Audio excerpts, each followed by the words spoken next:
thank you all so much for joining us tonight for the Classic Restaurants of Boston.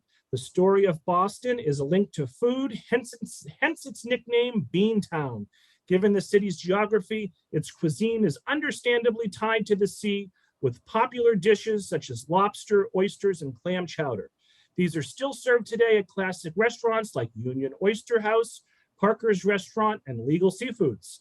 There are also neighborhood favorites, such as Cantina Italiana in the North End and Sullivan's in Southie. In addition to Boston proper, the surrounding areas have their own specialties, including fried clams, the world's best roast beef sandwich, and bar pizza. From famous spots like Cheers to new classics like Anna's Taqueria and the Summer Shack, we're going to join local author Zach Lamothe as he explores the best food in Beantown. So hailing from Connecticut, Zach grew up in a house built in 1752, and from an early age was always intrigued by local lore and history. Zach studied New England history and folklore while a student at Boston University, attaining a degree in American Studies. He then earned a master's degree in special education at Southern Connecticut State University and has taught high school special education and history. So God bless you, Zach.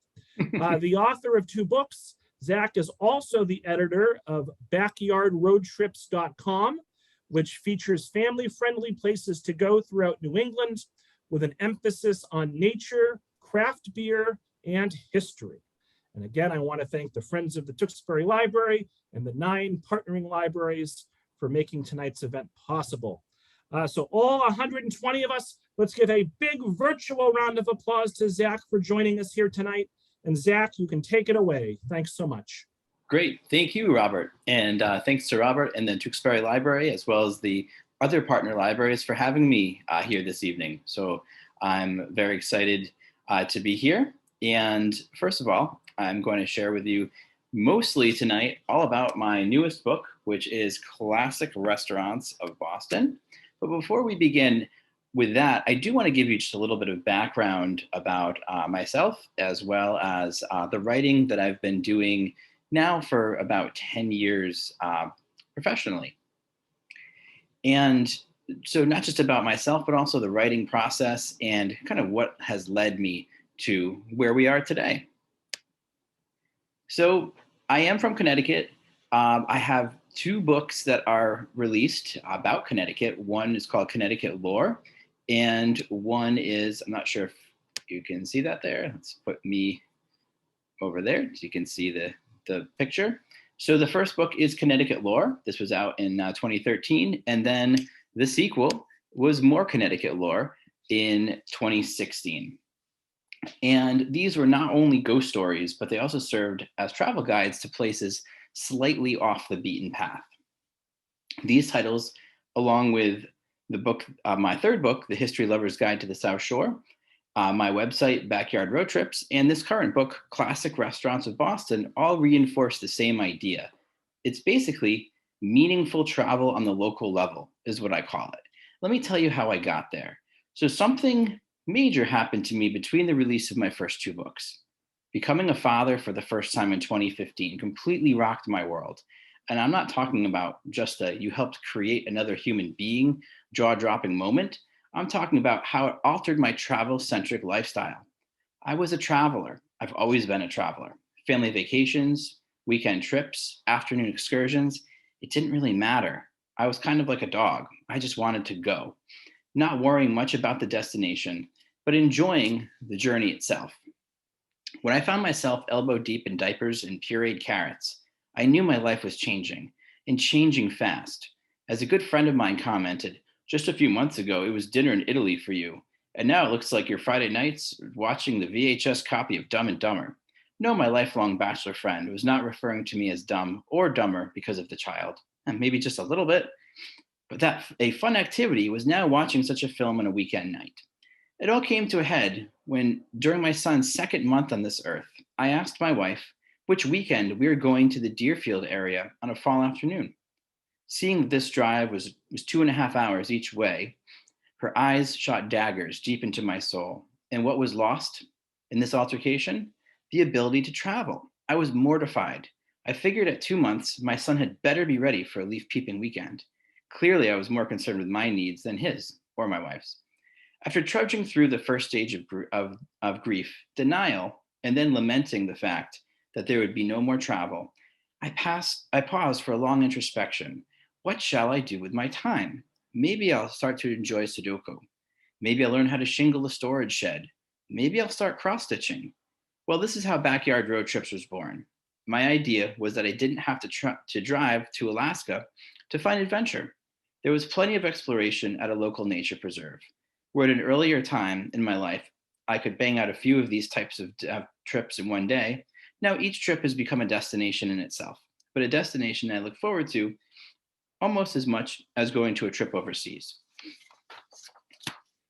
I learned to take time to enjoy what's in my own backyard, and I hope to share these ideas for your own backyard road trips, whether they're to different restaurants in Boston or if it's someplace on my website, like a nature preserve or a brewery or just a place to take a walk. This brought me to an idea of exploring literally what was right around me. The region where I live first was the South Shore.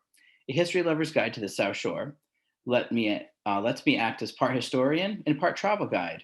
Each chapter of that title provides a synthesized history of a South Shore town, but then provides an actual visitable location in the said town. So here are my two latest books, as mentioning the History Lover's Guide to the South Shore right there. So the newest book, Classic Restaurants of Boston, actually both of these, I took what was difficult for me, the ability to travel to faraway places, and made it into something rewarding. Through all of the work, the same message is clear. There is the ability to travel meaningfully at the local level. Educating oneself on the culture of a place, the cuisine, a trip to a local museum, taking in natural beauty at a park, or digging up the past at a historical site, this is meaningful and something that can be done practically anywhere. So with that same theme, this is basically what I've been working on through all my titles, all my books. With the two Connecticut books, The History Lover's Guide to the South Shore, The Classic Restaurants of Boston, and currently the title that I'm working on right now is called Distilled in Boston, and it's a guidebook to all of the basically Eastern Massachusetts craft distilleries, as well as a bit of history of spirits in the Boston area. So going into classic restaurants. So hopefully everyone's eating dinner, because these next slides might be making some of you hungry. So here are some of the famous Boston cuisine that we'll be talking about in this title. Things like lobster and lobster rolls. There is the argument about what the correct way to have a lobster roll is, but we don't have to get into that. Oysters, roast beef sandwiches, Boston cream pie, scrod, Boston baked beans, cannoli, fried clams, bar pizza, and New England clam chowder, to name a few. And a major part of what defines a city is cuisine. A variety of foods are associated with the city of Boston and its surrounding areas. Throughout the history of the city, from its colonial roots to the current day, food has played a significant role in Boston. It itself is named for a prize legume, Beantown. As much as Boston's known for its distinct menu items, the greater Boston area from the North Shore to the South Shore also has its share of regional specialties, including the roast beef sandwich, the bar pizza, and the fried clam. Of course, with its coastal locale, seafood favorites such as New England clam chowder, or chowder, as locals say, lobster rolls and scrod are also on the menu. From the first Thanksgiving to the present day, food has followed closely with the history of the Boston region. The story of cuisine in the Boston area starts in 1620 with the arrival of the group known to history as the Pilgrims, just down the road in Plymouth. Classic Restaurants of Boston winds through the founding of the Massachusetts Bay Colony in Boston through its colonial and Revolutionary War era. It encompasses waves of immigration up to the 21st century. From Union Oyster House and Parker's Restaurant to Legal Seafoods and Regina Pizzeria, classic restaurants have become synonymous with the city of Boston. Known for a wide variety of food, from baked goods to burritos, from seafood to spaghetti, a visit to Boston would not be complete without stopping at these classic restaurants.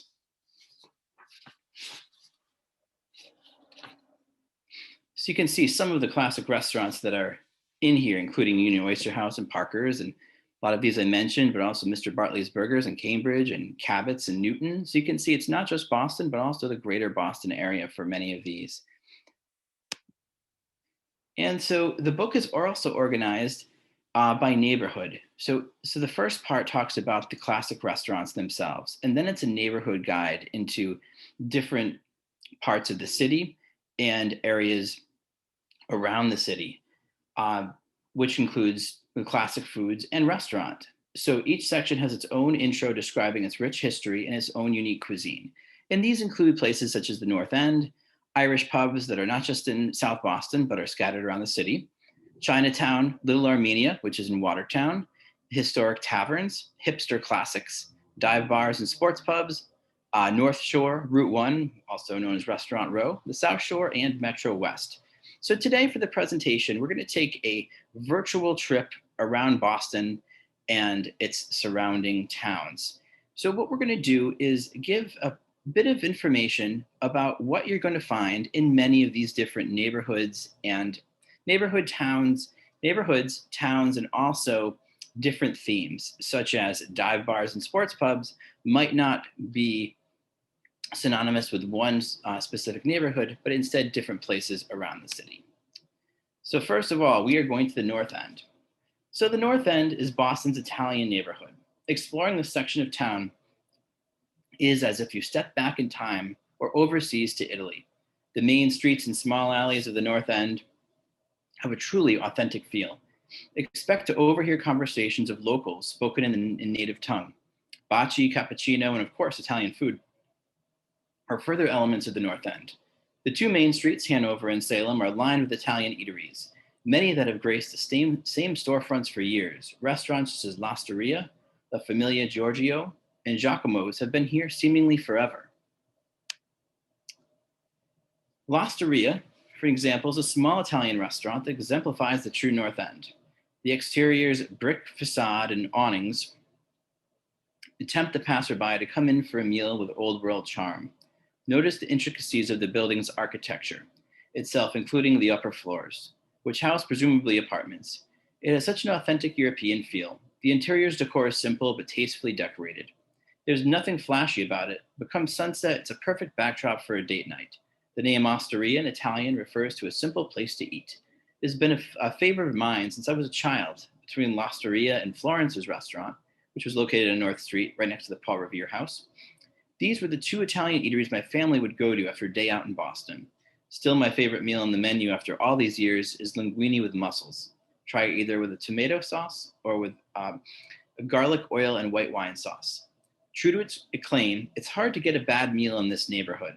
Once more of a hidden gem, especially when obscured by the Route 93 Central Artery Expressway, North End restaurants are popular dinner time destinations for locals and tourists alike, meaning it's best to call ahead for reservations on the weekend. The North End is as close to mainland Europe as one can get in New England. During the summer, alfresco dining tables line the main thoroughfare, Hanover Street, as well as Salem and North Streets. In addition to the sights and sounds of Italy, smell is just as important, maybe even more so. Walking on roads such as Thatcher Street and Salem Street, garlic literally wafts through the air. If you weren't hungry before, just stroll a bit in the North End and you'll soon be. In addition to delicious Italian dishes, other North End mainstays include the ever-popular Cafe Vittoria for cappuccino and other hot drinks. It's been around since 1929. In the pastry wars of the North End, bakeries vie for the title of best cannoli, with strong but friendly competition among the likes of Mike's Pastry, Modern Pastry, and Bova's Bakery, which, just for doing some hard research, I did actually go to each of these and try a cannoli both just with ricotta and nothing else, as well as one from each with ricotta with the chocolate chips in it to see which was my favorite. In the summer, try to align Wait a second, Zachary. You can't just leave it like that. Which one was your favorite? Be like a little cliffhanger, no? All right. So I'll spoiler alert here, right? So I would say for the one with just the ricotta, with no chocolate chips, I would give the nod actually to Bova's. So it was my favorite. You can see that the the picture here has the largest is Mike's, the one in the middle is Modern, and the one to the right is Bova's. With that, the Bova's doesn't come in a nice white box. It has just like a plastic container, so the picture wasn't quite as great with that one. That I believe I gave the nod to. With the chocolate chips, it was a little bit of a game changer, and I enjoyed probably all of them the most. Although I have to say, when eating, well, I guess it was actually 6 cannolis at this time, maybe 3 because I did split each of them. So it's a little bit less gluttonous to say 3 instead of 6 cannoli. But by the time with the Mikes, it's really big. So I think I kind of gave the nod to the other 2, but you honestly can't go wrong. But without the chips, Bova's, with the chips, it's really a toss up. Gotcha. All right. I asked the hard hitting questions, Zach. Yes, you do. It's like, yeah, that's, I know it's kind of a cop out saying that but they are really all good. So again, and this is one thing that I'm sure, people have their opinion and they, kind of live or die that opinion. So it's also can be a touchy subject. You don't want to talk religion, you don't want to talk politics, and you don't want to talk cannoli. So I think those are the 3 rules, right?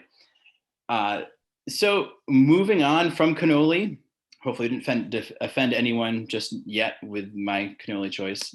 We're going to Irish pubs. So now we can at least celebrate with a little bit of, with some cheersing of a Guinness. Is cheersing really a verb? I don't know. We just made one up. So Irish pubs. So if there's one ethnicity that comes to mind when speaking of Boston, it has to be the Irish. Portrayed in movies such as The Departed and Good Will Hunting, the Irish of Boston have been glorified on the silver screen and written about in books, such as the autobiography called All Souls by Michael Patrick MacDonald, and almost every Dennis Lehane novel. The Irish of Boston have made their way into the consciousness of mainstream America, and heck, even professional basketball team is the Celtics. Also, folks who have never set foot in Beantown have heard of Southie. As far as restaurants go, Irish pubs are not confined to only the predominantly Irish ethnic neighborhoods of South Boston and Dorchester. An Irish pub can be practically found in every section of town, from neighboring Brookline to the heart of downtown Boston. Past and present names such as the Blarney Stone, Purple Shamrock, and the Kinsale are all monikers that reference the country of origin. Along with pubs that feature stick-to-your-rib meals such as beef stew, shepherd's pie, and fish and chips, many of the following establishments are known for pouring Irish, which means Guinness. Unlike most beers which are simply dispensed via tap, pouring the perfect Guinness is an art form. The stout beer should be poured holding the glass at a 45-degree angle, following a settling process. After that, it gets topped off. A bartender in the know will only serve it this way. It's common to find the Irish pubs mentioned here staffed by immigrants from the Emerald Isle or from established Boston Irish families. Included here are stalwarts such as J.J. Foley's, the Black Rose, and Mr. Dooley's. Moving on in this city tour, we are going to take a stop at Chinatown. Of all of Boston's ethnic neighborhoods, among the most authentic is Chinatown. A true enclave that was once tucked away in the shadow of 2 major highways is now threatened by the ever-growing development, commercially and residentially, of downtown Boston. Chinatown is coping with change as a neighborhood, with its strong roots in the past, adapting to the modern world of the present without losing its identity, to keep Chinatown an enclave of traditionalism while being able to stay relevant. Chinatown's trying to avoid ultimate gentrification, which would leave the Asian imprint on this community as something of the past. The neighborhood is looking to keep its cultural roots within 21st century Boston. The official entrance to Chinatown is through this gate on Beach Street, one of the neighborhood's major streets. The gate was a present from Taiwan in 1982, along with the lion statuary located in the same plaza. These are the symbols of Boston's Chinatown. Through the gate is a bustling neighborhood where many of the restaurants and shops' signage are written in Chinese, and English is not the first language spoken. Major streets, including Essex, Beach, and Neeland, cross through Chinatown, but the heart of it lies within the smaller roads, just Tyler and Hudson Streets, which are lined with restaurants and shops. Classic Chinese eateries, including the oldest in the neighborhood, China Pearl, along with other venerable favorites, Peach Farm and Windsor Dim Sum Cafe, are all located on Tyler Street. These streets are not only rooted in the past, but newer restaurants such as the ever-popular Shoujo are also located on Tyler Street. Although Chinatown was once delineated by the Mass Pike underpass and the monstrous Southeastern Expressway, Route 93's elevated highway, it is now seamlessly woven into the fabric of the larger city on the whole due to the demolition of the overhead expressway. Which has not changed is what to expect in Chinatown. And as far as this book goes, great food. Try a mooncake at Hing Shing Pastry at 67 Beach Street, or a fruitcake at the Eldo Cake House on Harrison Avenue. They are still great places to try a dessert. Another Chinatown must-try is a dim sum experience. At some restaurants, the small dishes are wheeled around tableside by servers pushing a cart. This is the experience at China Pearl, which is explained further in the book. Try a sampling of the best in Chinese food with dumplings, steamed buns, and rolls as dim sum. Dim sum is a series of small dishes in a Cantonese specialty. Dim sum is traditionally eaten for lunch or breakfast. From Cantonese to Chinese barbecue, Vietnamese to Korean, the choices are endless in this area. One of the funkier places, reflecting modern Asian cuisine, is Double Chin, which is known for its cube toast, an outrageous hollowed-out brioche served French toast style, a basis for an ice cream sundae of sorts with toppings that include cereal, ice cream, and Pocky, which are thin chocolate-covered biscuits. And if any of the neighborhoods in Boston that has really retained its cultural feel, I would say Chinatown is certainly one of the strongest along with the North End. But as downtown Boston is growing, it is certainly being threatened with the ever-expanding city. The next part is not really a neighborhood as much as it's just some of the old taverns that have been around since, some of them since Revolutionary days or just after. So Boston's known as the cradle of the Revolution. The history of the 18th century Boston is that of the events leading up to the American Revolution, with the likes of Boston luminaries such as Paul Revere, Samuel Adams, and Joseph Warren instrumental in the nation's plea for independence. Sites dedicated to their lives are essential in aspects of Boston's history. Many of the historic locations of colonial Boston and sites connected to the Revolutionary War are found along the Freedom Trail. I'm sure many of you have walked the Freedom Trail, the whole thing, or maybe parts of it. It's definitely one of the main historic attractions in the city. But along the route, or in close proximity to it, are places where the likes of Revere, Adams, and Warren held court. Not only were taverns neighborhood drinking establishments where the founding fathers were known to raise a pint or two, but many were also meeting spots, secret or not, for revolutionary activity. Two of the most historic that are still standing and in use are the Warren Tavern in Charlestown and the Bell in Hand on Union Street in Boston. Other famous taverns, including the Green Dragon, the Salutation Tavern, and a Bunch of Grapes Tavern, are faded memories of Boston's past that long ago fell victim to demolition. But doesn't the Green Dragon exist today? I could swear that the statue of the soldier has the Green Dragon words written on his head. What's that all about? Well, it does exist, kind of. The Green Dragon is located at 11 Marshall Street on the same block that houses Union Oyster House, and across from the Bell in Hand. Although the tavern plays on its history, the original was located close by on Union Street. The modern Green Dragon was actually founded in 1993. Which, all things considered, 1993 for a restaurant is still a pretty good run, although just not as much as 18th century. Now, you can see the picture of the Union Oyster House here. In Union Oyster House, to be honest with you, taking the book, there are full books written about Union Oyster House, and Union Oyster House really anchors this title as well. So they were very, very gracious to me, the folks at Union Oyster House, letting me use some fantastic images from their past, from the restaurant, the oldest in the city, continuously run from 1826. So really fantastic place too there that you can get all kinds of different cuisine that really represent the city of Boston, between oysters, hence the name, as well as chowder and many other baked beans, all kinds of things that are related to the city. So in the title, as I was saying, many of these, the real classic restaurants, such as Union Oyster House, such as Legal Seafood, such as Cheers, they have a full chapter dedicated to them. They're not just part of a neighborhood piece. I just wanted to share with you an example of one of these chapters here, and also one of Boston's most famous restaurants. And this is Parker's Restaurant, which is the restaurant of the Union Oyster, not Union Oyster House, I'm sorry, the Omni Parker House. Some kind of house has an O in a house. There, Omni Parker House Hotel.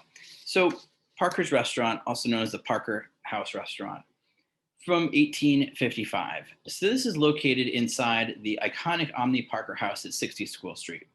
It heralds itself as the oldest continuously run hotel in the country and is arguably the most famous restaurant in Boston. It's Parker's Restaurant. Actually, Parker's would be on the short list for most important restaurants in the whole country. Where else can 3 classic dishes be associated with the same restaurant? It is the ultimate classic Boston restaurant. The Parker House Hotel was built in 1854 and opened to the public a year later on October 8, 1855. For the chic hotel built by Harvey D. Parker, a fine dining eatery to accompany it was needed. The restaurant is adorned in oak and complemented by fine crystal chandeliers. With its high ceilings and white tablecloths, it has an air of importance. The restaurant is known for 3 different Boston associated dishes: Boston cream pie, Parker House rolls, and scrod. The Boston cream pie has been deemed the official dessert of Massachusetts. It's a yellow cake layered with custard and topped by a coating of chocolate icing. Created by French Parker House chef Enizen in the 19th century, this delectable treat has become closely associated with the city of Boston. Another Parker House creation is the Parker House roll. The restaurant staple has its roots from the 1870s. Legend says that a disgruntled worker baked unfinished rolls after an argument with a guest, thus giving the rolls its intended shape with crispy outside and a soft interior.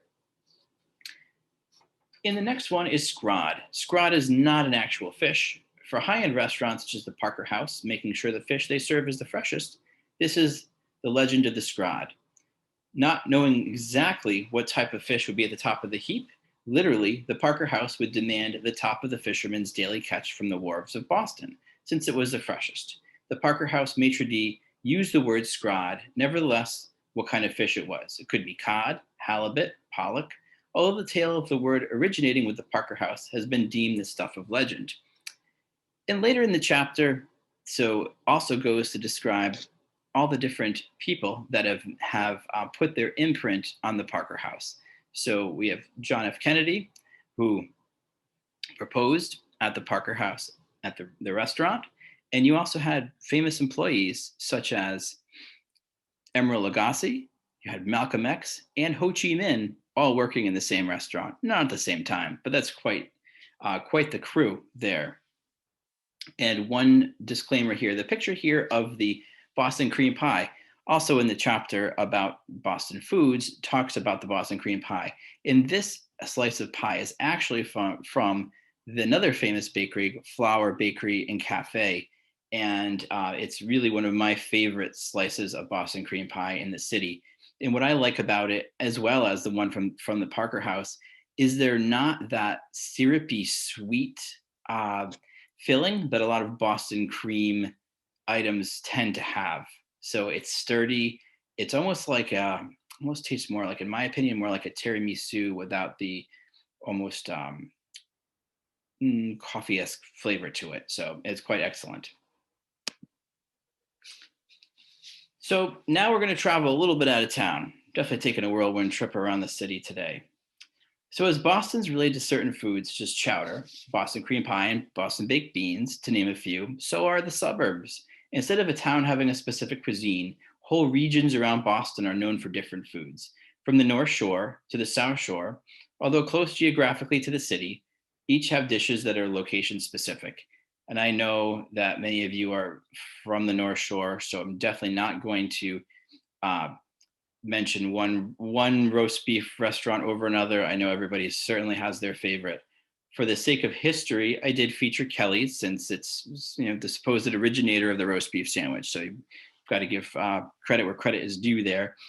But starting our journey, this region is known for 2 major food items: fried clams and roast beef sandwiches. Given the proximity to the ocean, the fried clams may seem like an obvious choice. But did you know that Woodman's in Essex, Massachusetts, claims to be the originator of the fried clam? Although still the most popular in the region, if not one of the most popular in the whole country, other contenders to the fried clam crown include J.T. Farnham's and the Clam Box. Roast beef may come as a surprise since beef is more synonymous with the cattle-heavy Midwest. The towns just north of Boston, including Revere, Lynn, and Beverly, are all known for their fast food specialty, the roast beef sandwich. It's served simply, thinly sliced, tender roast beef on a poppy seed bun or onion roll, punctuated by mayonnaise and barbecue sauce. The most well-known on the North Shore roast beef joints is Kelly's, with the original seaside location on Revere Beach. Also north of the city, not associated with a distinct menu item, but still food-centric, with a slew of classic restaurants, is Route 1. Route 1 corridor, from Saugus to Peabody, transports a driver back to the 1950s and 1960s. If any place abides by the adage, bigger is better, it is Route 1. The mantra is illustrated by Prince's Pizza, which includes a few stories tall leaning tower of Pisa perched atop the Italian eatery. In Kowloon, a humongous Polynesian-themed Chinese restaurant. My first trip on this iconic road happened in 2002. Remember, I am from Connecticut. Back then, there were more traces of the mid-20th century nostalgia than there are currently. As Boston's desirability has grown, these suburbs have been transformed into upper-class bedroom towns, with condos, chain stores, and restaurants have replaced much of the old Route 1. Some pieces of the past, such as the gigantic cactus that used to mark the location of the Hilltop Steakhouse, still stand. The huge cactus, as you can see there, now marks a residential and commercial plaza. I am happy they did keep the cactus, though, but I feel like every time I do travel on Route 1, there are less and less of the old Route 1 there, like no more Fern's Motel and places such as that. So kind of definitely a bit of nostalgia there on Route 1. And we're going probably the fastest trip from the North Shore to the South Shore that anyone's ever taken, especially if anyone's tried to drive on Route 93 at any time. Doesn't even matter rush hour or not. But the final stop just out of the town for our tour here is the South Shore. This region is anchored by the historic community of Plymouth, the landing place of the Pilgrims, and the first established permanent English settlement in New England. The South Shore, of course, is known for its seafood, seaside towns including Plymouth, Quincy, and Marshfield that house some of the best seafood shacks and restaurants in the state. But this area is also known for a certain type of pizza. South Shore bar pizza is truly different and utterly delicious. It's typically served in a personal pan size, and the cheese used is cheddar, not mozzarella. The crispiness of the pizza gives it a crunch, but the pizza is never burned. Although associated with the South Shore, much of the best pizza actually comes from the area just south of the city, with establishments such as Linwood Cafe in Randolph, Town Spa Pizza in Stoughton, and closer to the sea, the Black Raspberry Pub in Plymouth and Poopsie's in Pembroke are all regional favorites. So clearly, from the North Shore to the South Shore, classic Boston restaurants branch way out beyond city lines, creating classic Boston area restaurants. Now, with the book, again, I'm saying that it's separated into classic, the restaurant section has a little bit about the cuisine, and then it has also these neighborhood and themed tours. But there's a little bit more. So Backyard Road Trips, again, I mentioned a little bit earlier, is the website that I started. A couple, mostly me involved, a few other folks, but mostly me.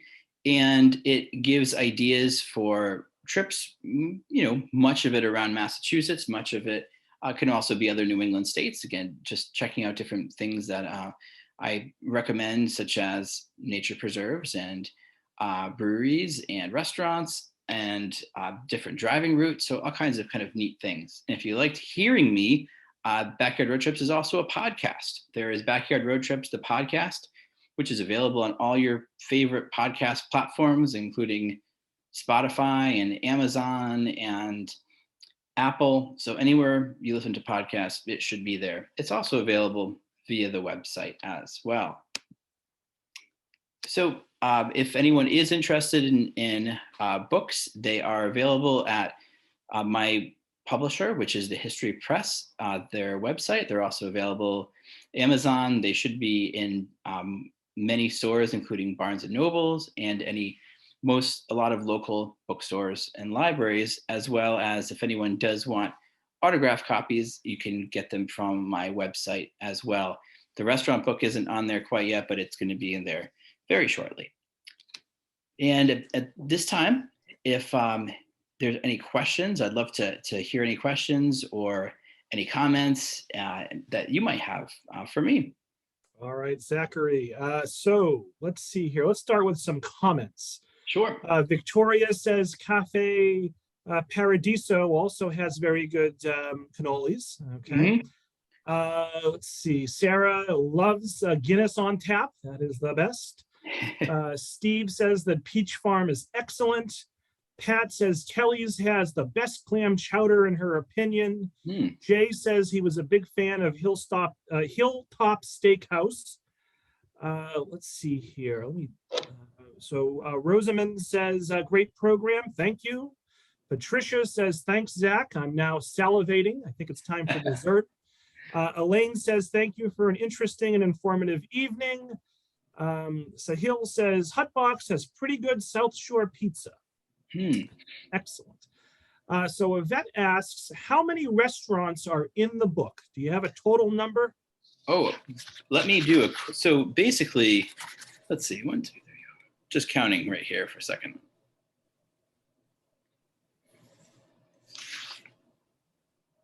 Okay, so there are 22 restaurants that are featured by themselves, which means they get a chapter dedicated to them. And such as the Parker House. The Parker House, that was a snippet of the chapter. It's much longer.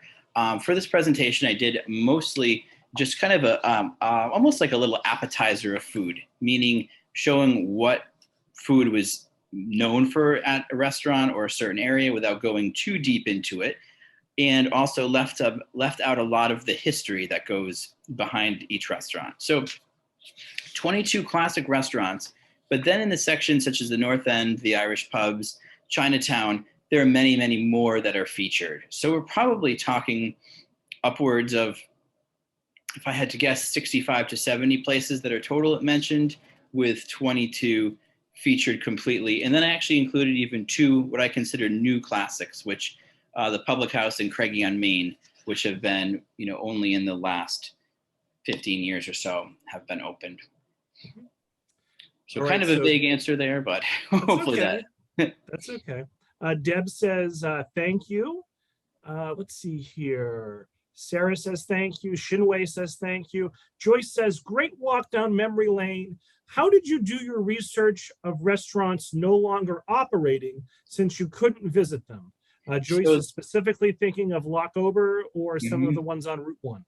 So unfortunately, there is all the restaurants at the time of publication were still in existence. Oh. So like Lockover is not. So there was my publisher is toying with the idea of creating a kind of a sequel, if you wish, if you call it that, but it would be kind of like past restaurants or historic restaurants of Boston, ones that are no longer with us, unfortunately. The Route 1 ones, I just mentioned the kind of idea of Route 1, but for the actual cuisine, I get more into Kowloon and the pizza with the leaning tower of Pisa pizza, places like that are still there. Although I do mention the Hilltop just in passing, but all the places there, it was actually really tough because I wrote this during the major part of the lockdown where just taking legal seafoods, for instance, and when I wrote the first draft of it, there was about 34 legal seafood outposts all over the country. Then before I submitted my final draft, it was down to 18. So I'm guessing a lot of it was COVID related. Maybe it was just other timing, but there were whole chapters I had to take out when I saw restaurants had closed, which was unfortunate. There was only one that I kept in there, and that was because it closed right when this was going to publication. And that was People's Republic in Cambridge, under the hipster classic part that I ended up putting like an RIP, basically, and making only a paragraph instead of a full. full section about that. So, but that's why you're not going to see a lot of the ones that Durgan Park recently closed before this went to press. Even different things like doing Cheers. I had all about Cheers at Quincy Market, which closed in the middle of this. So it was definitely depressing to see, oh, there goes a full chapter, or there goes a second, a section. And of course, it was more depressing to see them actually close than to have to just hit delete. But yeah, so it's all restaurants that are open and hopefully still open right now. Okay, so you've answered a couple of questions with that explanation alone. So that's good to clarify that up front there. So Mary asked specifically about I might be mispronouncing this, the Meliev, which I think is a restaurant that is closed. So you would not have covered that? So Marliev, yes, I did do that. So at the time it was open. Oh, okay. So it's a place that had changed ownership. So basically it was under one ownership, and then it became, and then during COVID it was closed for a while. If it's closed right now, I mean, I haven't checked for a few months or maybe even a year now. So it could be closed right now, but as again, the time of publication, it was open. Gotcha. Sandy notes that the Pillar House is also another classic that's long gone. Sarah says, thank you. Luann would love to see a book sort of like what your publisher is talking about, where you cover historic Bostons that are historic restaurants of Boston. Sahil says, thank you. Diana says, terrific presentation and very informative. Joyce wants to know, what Cambridge restaurants did you include in the book, if any? Yeah, so Cambridge, Mr. Bartlett's Burgers is in there. I also included Cambridge. Let's see, Charlie's Kitchen is there. Well, Bukowski's actually closed the Cambridge branch when I was in the middle of it too. So that's only the one in downtown. I'm trying to think other Cambridge places. So definitely those. S&S Deli is also there. I'm just going to cheat and look at the table of contents here to make sure I'm not missing any. I think those. Oh, actually, so Craigie on Main is in Cambridge as well. And Jasper White Summer Shack has a branch there in Cambridge, and definitely the hipster classics have a few in Cambridge. So that's kind of Harvest as well is mentioned, has a chapter on Harvest. So that was Joyce's question. Sarah has a follow-up question. What is your favorite Cambridge restaurant? Ooh, I would probably say, based on just history alone, would be Mr. Bartlett's Burgers. That was a place that I went to as a kid. My family and I would go for a day in Boston. Most of the quote unquote day in Boston would actually be a day in Cambridge, where back when Harvard Square was just a little more bohemian than it is today. It would be, hours of looking through record stores and bookstores and things like that. And at later years, we would go more to the North End for a dinner, like an actual, tablecloth dinner with tablecloths. But Bartlett's Burgers was often either a lunch or a late dinner. And I mean, it's such just like, you walk in there and it's timeless. I mean, the burger names change reflecting current political or, Boston area or sports figures, but it's still the same kind of,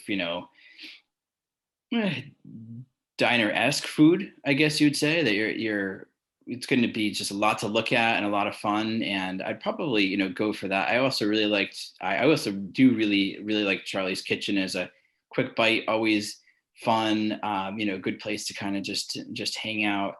So those are some of my favorites, I would say. Teresa says, great presentation. Now I want cannolis. And Teresa asks, here's another sequel or future book suggestion. Yeah. How about a book about Boston area bakeries? That would be an interesting one too. One of the bakeries, so actually an aspect of bakery, I guess, that I had a lot of fun with writing this one. It was the area called Little Armenia, which is in Watertown, which kind of a little under the radar. It's more in the Watertown area that basically abuts Cambridge, kind of actually near Vincennes Sofra, which is a fantastic bakery there. So not quite classic as the years have gone by, and not too many years have gone by just yet, but Sofra is just, one of really, really great, great bakery with some amazing sweets and some savory delights as well. But some of the bakeries there, like the Masses Bakery and Seven Stars and places like that, were really interesting getting into that, because a lot of these areas I was very, very familiar with. And I lived in Newton for a bunch of years and would go through Watertown, but didn't really stop and understand everything going on kind of behind the facades there. So that was a cool one. But bakeries in general would be a really cool, really great idea. Very important question from Sarah. The most important question: is there a section in your book on donuts? Ooh, you know what? I don't think there is a section by itself on donuts. There are certainly places that have donuts, but not, I mean, I'm thinking, now that we're talking about it, right? Kane's Donuts in Saugus, that could probably have fit the bill there. So yeah, I'm sorry to disappoint, but not a section by itself on donuts. That's a missed opportunity right there. I know. I did actually mention, it was funny, two of the things I proposed in my original outline to my publisher, one of them was mentioning Dunkin Donuts because it, did Howard Johnson, and they were like, no, we're going to stay away from the huge, mega. Like, so I said, okay. And then the other one was Fenway Frank. I was like, oh, Fenway Park or Fenway Frank. And they also said no to that one. So gotcha. Fun fact. Elizabeth says there's an entire book entitled Boston's Lockover Cafe. It was published back in 1978, so it may be out of print, but some libraries may have it. Luann and Sandy both point out that Grendel's Den is still open. Luann also notes that Boston is a huge ice cream town, and so a section on ice cream might be appropriate in a future book. Sarah is ready for the sequel, so write that sequel, Zach. Absolutely. Teresa also wants a book on donuts and bakeries. She'd definitely buy that. Let's see, did I miss anyone? I don't think so. Oh, I did. I'm sorry. I guess maybe we should have started with this question, but it came in a little late. Patricia asks, what got you interested in restaurants?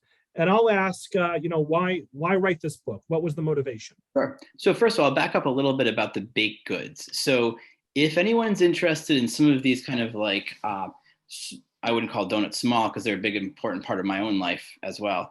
But some different themed ones. Like, so on my website, again, Backyard Road Trips, I have a lot of, my favorite blank of the area. And they can go from donuts. There's actually a recent donut article that I did write a couple months ago about like, it was, favorite donuts in the area, that kind of thing. And the area was pretty broad. I think I actually went down to Philadelphia for a couple of them.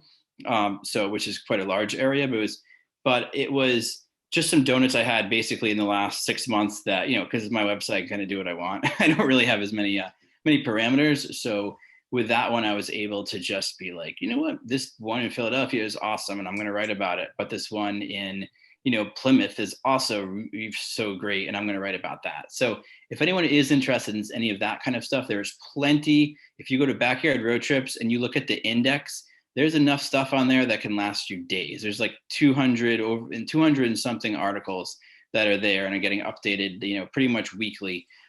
In between books, what do? I write stuff on the website. So that's kind of fit. I'm actually doing an ice cream one as we speak. So I've been going to a bunch of ice cream places. So, again, trying to do everything in the name of research. That's all, in the name of research.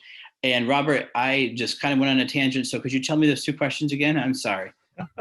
No, what got you interested in restaurants and why did you write the book? Okay, very good. So what got me into restaurants is I've always enjoyed going to restaurants. I wish I was a better cook myself, but I certainly can appreciate other folks' cooking skills. And I like food really from across the board. And I'm happy with a greasy spoon, and I'm happy with fine dining. And I think there is something worthwhile in all of those places in very different assets and aspects and kind of facets of life. And I think it's just as important to get like a really good hot dog versus an amazing filet mignon. And there's room for both of that. And I think the constant with it is it's got to be good. It's got to be like an excellent version of it to be worthwhile, to be worth, to be really that enjoyable. But there's room for both. So that got me in there. How this whole thing happened, and that's the kind of an interesting story too, is that I started off my writing career